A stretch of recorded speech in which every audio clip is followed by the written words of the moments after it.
Good evening.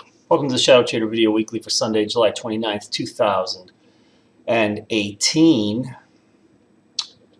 Title of this video is there a catalyst for higher now? And I specifically say that just because the earnings season is starting to wind down. We're kind of in the middle of it, but more importantly, the jumbotrons are winding down. We really only have Apple to report.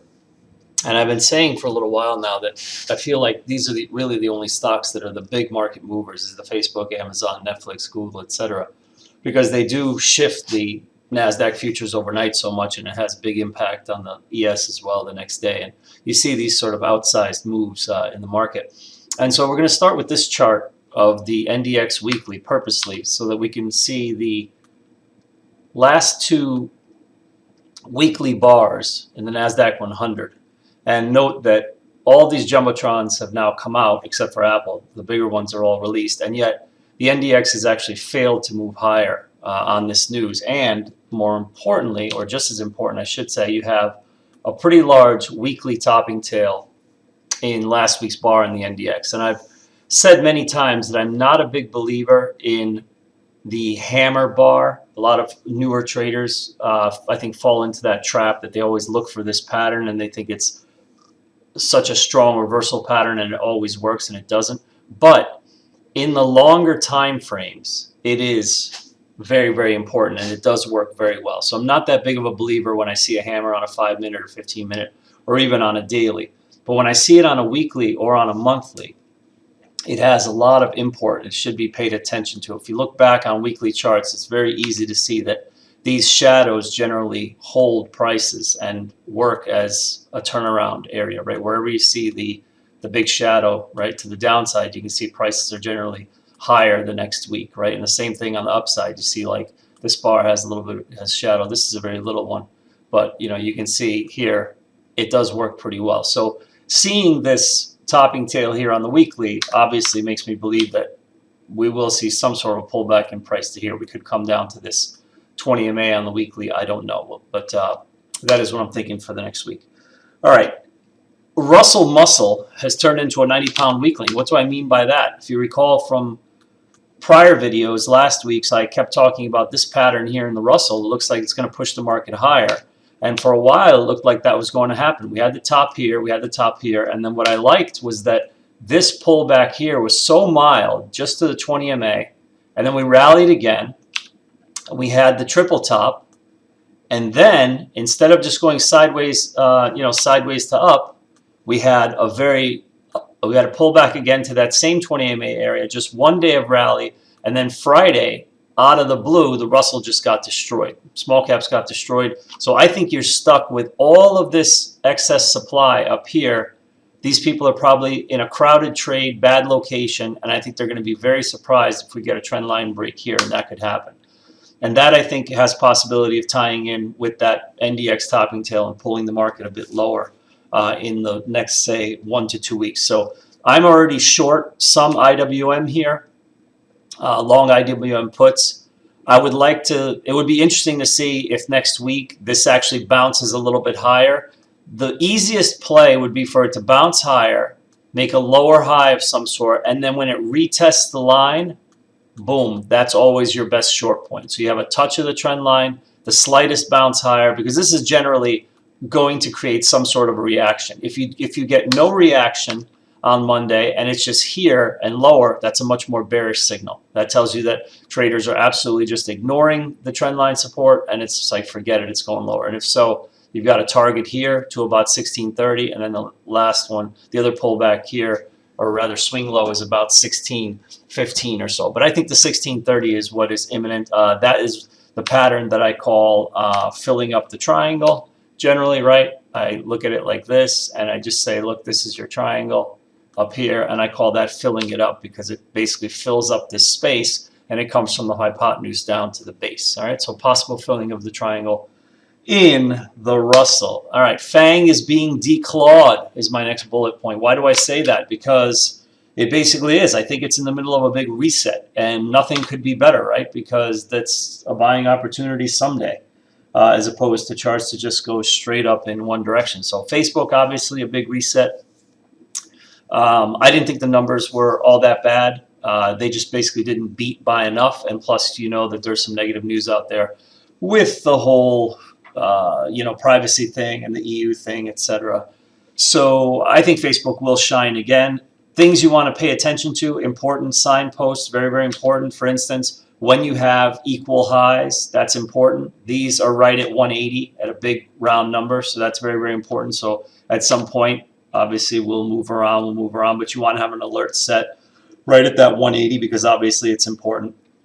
Take note of the fact also that this gap is enormous. And remember, pretty much almost all gaps eventually fill, but even if they don't fill, they fill partially. So at some point when we get up to that 180, you want to be looking for a play that maybe takes the stock at least to 195 or 200, some sort of percentage fill of this gap, right? It's a good chance that gaps will fill completely. It's an even better chance that someday you'll get at least a partial fill. So you want to be looking for those ranges, and that's a type of trade I think you would put with a longer time frame of, say, at least 1 to 2 months, and then just see what it could do.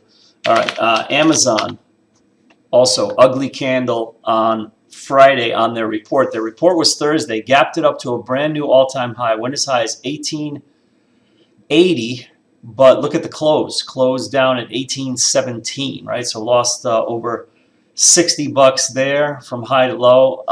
We'll see. Can we get a move all the way to the trend line? I don't know, but keep it in mind, trend line would take it to about 1715 area. All right. Netflix, this was weak on its earnings, but then had a huge gap up. I find this very interesting, the way that it had this big move to the upside, and I still think this is a long at some point, but now with a softer market, I don't know. But what's going to really set this stock up for a long at some point is the simple fact that unless we have an all-out, really ugly market upon us, this area is not going to be that easy to break. You're going to come down here, you're going to spend a lot of time, and you're going to see that the stock is going to do probably a lot of sideways to down motion as opposed to like a hard straight down. And that's usually the best situation for where shorts are kind of piling on and just getting in trouble. Google is kind of an outlier. I thought it was pretty strong on its numbers, which was here. But again, look what happened. Friday's action took it all the way back down. I purposely boxed off this area for you to watch. This could be a trade. As I said, all gaps tend to fill. And that's really your gap. Actually, the gap is actually bigger. The gap should really be from on the day that it gapped up to there. So it's really on this day. I actually drew this wrong. It's actually from the day before the gap and the gap. So actually you're moving from about 1247-ish all the way down to about 1212. So a pretty big move is possible to the downside to fill that gap. You may be interested in possibly putting on some sort of a butterfly structure that captures sort of this whole area as a net. I would use like a 2 to 3 week duration for something like that. All right, so that's FANG. Apple, of course, still left a report next week that's going to come out on Tuesday night on the 31st. And they're also stumbling, right? Notice that Apple is also stumbling to a degree here, where you have a double top and then an ugly bar on an increase in volume moving to the downside. All right, let's get into a little bit of profile. And then maybe a couple even more trade, one more trade idea if I have. I've already talked about the Russell and Google, which is pretty much kind of where I'm looking for the week. But I want to point out a couple of things on the profile. The action for the last, I would say, quite a bit while, if we go back here, like look at this gap here. This gap is still in effect, by the way, between 70.72 and 66. And if I keep going lower here to where this up move started, like look at this here, you have this consolidation area, and I would say this is kind of where the up move started, from this consolidation. And you have this poor structure here. I believe I brought this up before because I got these emails of people saying, oh, this is going to fall back down, this is a letter P formation. And look at how the bad structure of the P formation, right? This is all looks like a letter P. The P is indicative of short covering, meaning that these buyers here are not the longer term buyers or the stronger structure of short covering and new money buyers together. This is just short covering, okay? And so when you look at this as just one data point, this is on July 6th, you could easily be falsely led to believe, oh, this is garbage. I should short this. Look at this. This is the letter P. And the next day, prices are going to go, and they're going to stall, and they're going to yank all the way back down here. But it's not true, actually, right? Because look what happens, right? We rallied. That was P formation was from about 2740, and we just went all the way up into the mid-2800s. So the S&P actually rallied 100 points from there. So that's important to note. Don't be caught up in the whole poor structure thing, because larger moves can and do begin on poor structure. So why am I bringing that up now? Because look at the structure of Friday. It's like a mirror image of it. It's the letter B. All right, it's actually the letter B.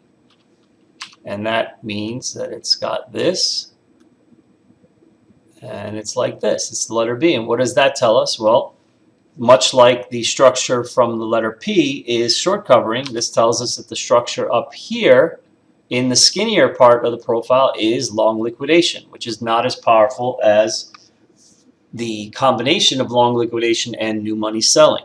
So again, this can often be the genesis of a larger move. So I want people to keep that in mind. All right. The other thing that I want to point out about the profile is from that area back down there. I won't go back there again, but that I pointed out from that beginning of the rally, we have had nothing but poor highs all the way up. All the highs have been poor, correct? Except for here. This is excess.